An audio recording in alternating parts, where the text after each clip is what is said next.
how did I end up here? Drenched and perched precariously atop a South African mountain. Well, I'm undergoing a cleansing ceremony with a traditional healer. Traditional healers believe they receive supernatural guidance from ancestral spirits and have been part of Africa's social fabric for centuries. These shamans use traditional medicines and rituals to help improve people's mental health. Healers are vital in Africa, where there's a severe shortage of therapists across the continent. And they're increasingly popular among younger people. But why? You can go down any street, any corner, and somebody will be able to point you in the direction of a traditional healer. Well, they're still popular because the people in the community still believe that their methods and their medicines work. I think that when people go through things that they cannot explain, like a depression or anxiety, they go to the people that they've heard about from their fathers or their grandfathers. They go to traditional healers. Traditional healers have helped my family and extended family during our time of grieving with cleansing, so that we can be hopeful that everything will be okay after our time of grief. Traditional healers aren't just popular with residents. More and more psychiatrists and psychologists are working with them to improve South Africa's mental health system. Let's find out more. This is Mindset.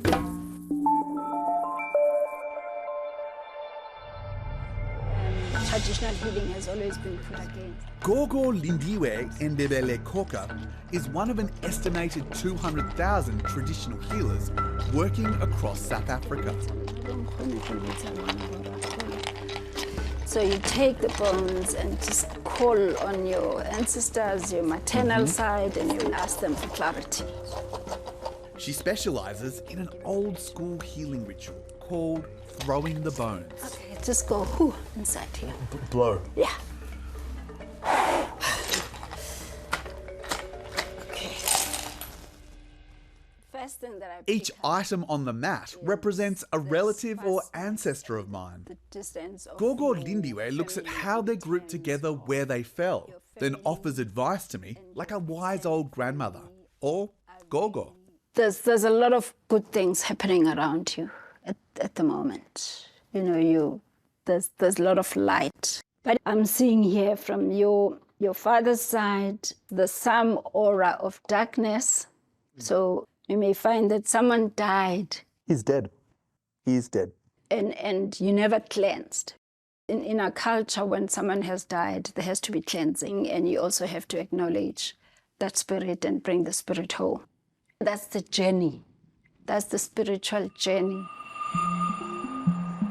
To identify and treat mental ailments, healers have all sorts of remedies. Some throw bones, others buy them for medicine. In South Africa's biggest city, Johannesburg, healer Hiense Badirwang is shopping with her patient, Tembi. This local market has an array of animal and plant products for sale. Hiense shows me some of her favourite ingredients for treating mental health conditions. This product that I bought here really assists with treating mental health disorders, right?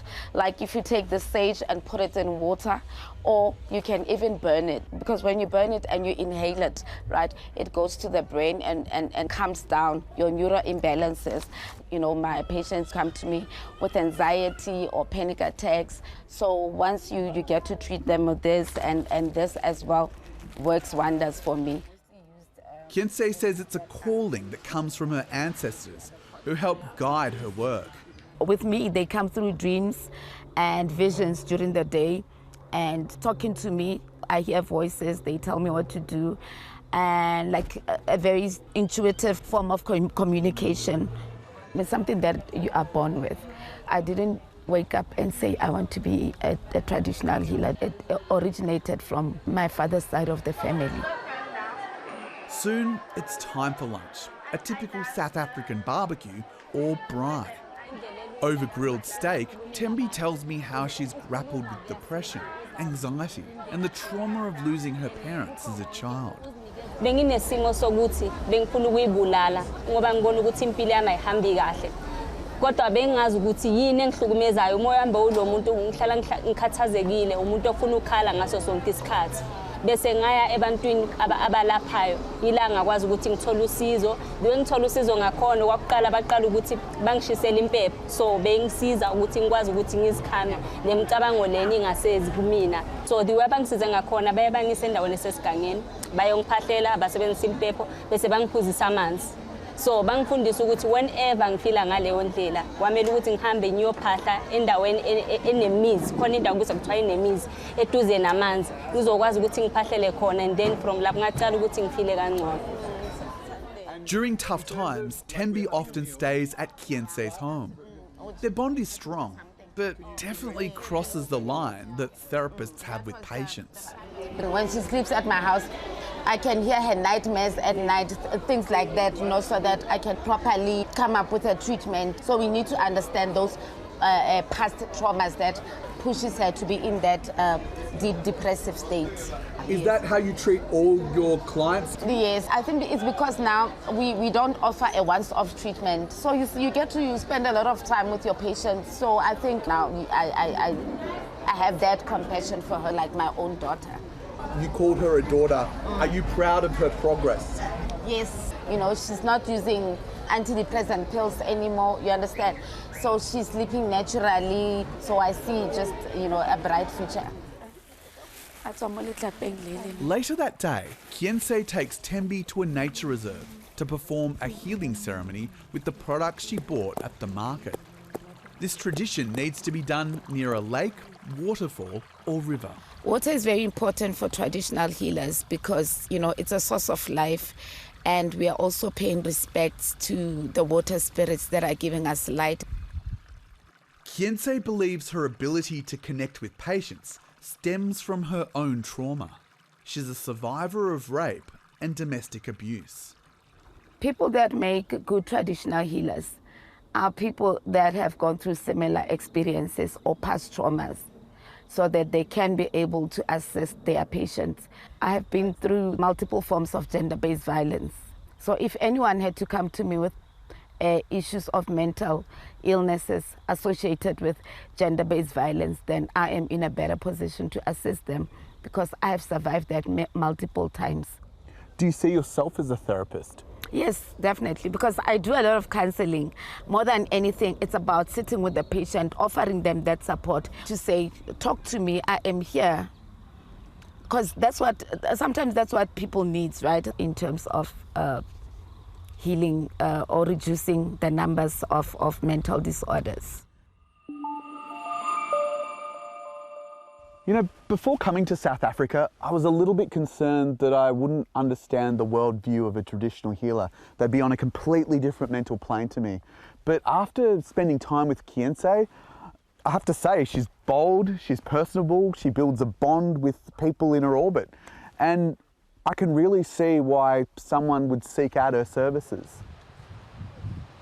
South Africa has a population of 62 million people, but just 670 psychiatrists to treat them. Dr. Lerato Dikobe Kalane is one of them. I think because of the history of our country, the trauma that people have gone through, 1 in 3 people will be diagnosed with a mental illness somewhere in their lifetime. We see a lot of patients, our diaries are full, so the situation is quite dire. She says about 60% of people here with a mental illness will go through life undiagnosed, and that healers could help address this demand. But what kinds of mental conditions do you think they could be useful? Like mild anxiety disorders, mild depressive disorders, bereavement, complicated bereavements, they can then intervene and help them. But for the more severe, like the psychotic episodes or the bipolar disorders, then they'll be able to refer them out to the clinics earlier than our community nurses can even get to them. Dr. Lerato believes healers can provide holistic spiritual care in clinical settings. She knows this firsthand because her mother and grandmother were healers at a time when such practices were criminalised and demonised as witchcraft.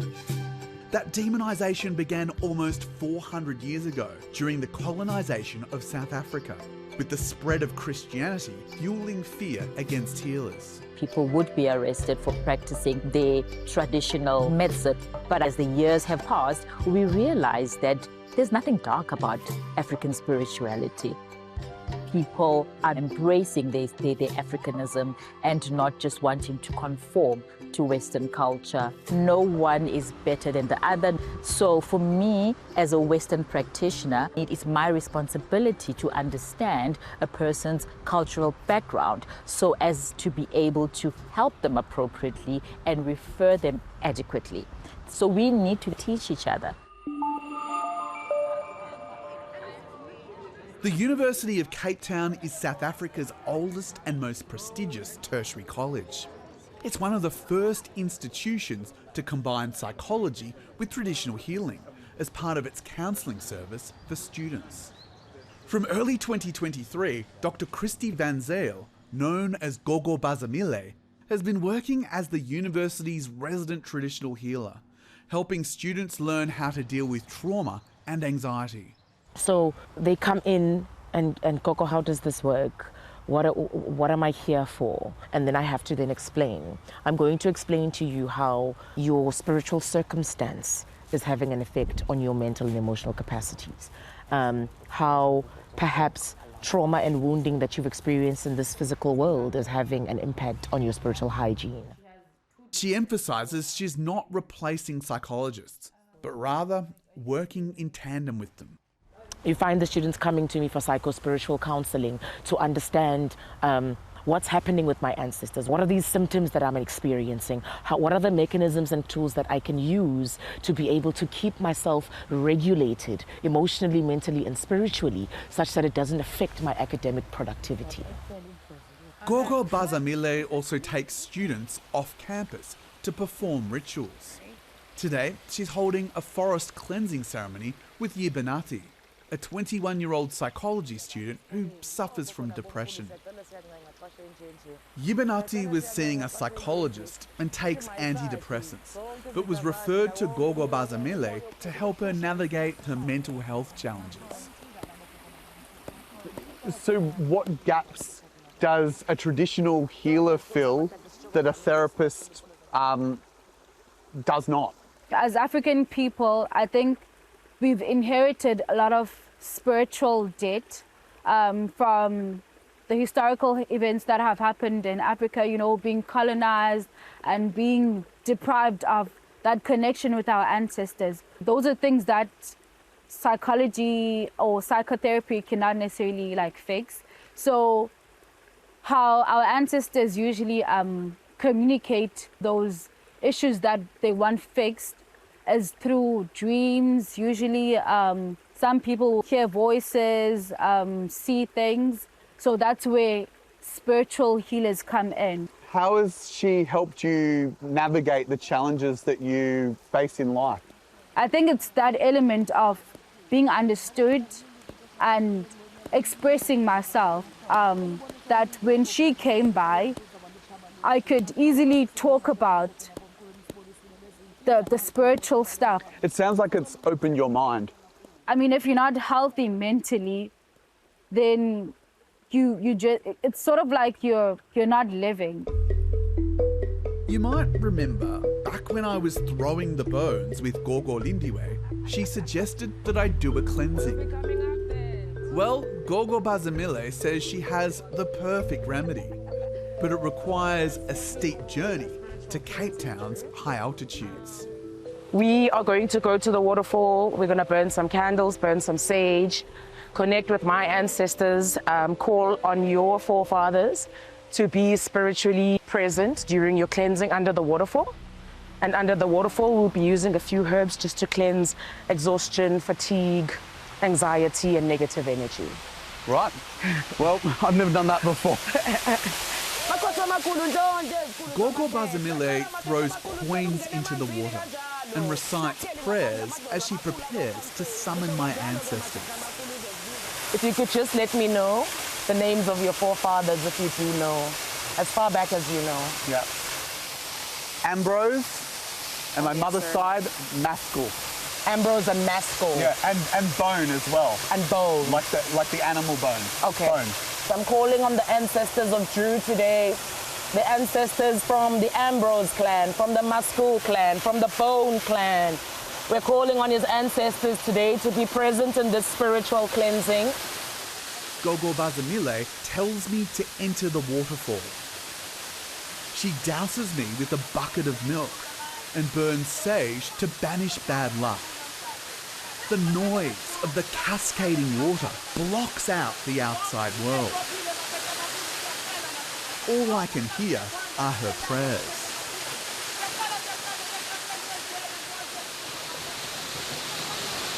The smell of the sage burning, the sensation of the cold water, it does give you a sense of calm. When someone has anxiety, depression, mental issues, how does this process help them? So basically what we do, Drew, is that we ask for intercession from their forefathers to come in, and whatever negative and dark energy is causing the depression and anxiety, for them to clear it out, to clear that path, to remove those unconscious negative energies from being attached to their spirit, which usually have a depressive, anxiety, panic attack effect on someone's emotional and mental capacities. I really felt that when I was holding on with the full force of the water bearing down on me, and your intervention as well. Like, I've never felt anything like it. You're welcome, Drew. Let's. You know, this was an eye-opening experience. I learnt so much from the traditional healers here. And I think the key takeaway is traditional practices and psychology, they can go hand in hand. That's really inspiring. And that's the end of this edition of Mindset. From Denmark to Jamaica, we've been looking at the impact of psychology and mental health responses from different corners of the world. If you want to catch our other episodes, go to aje.io/mindset. Thanks for watching.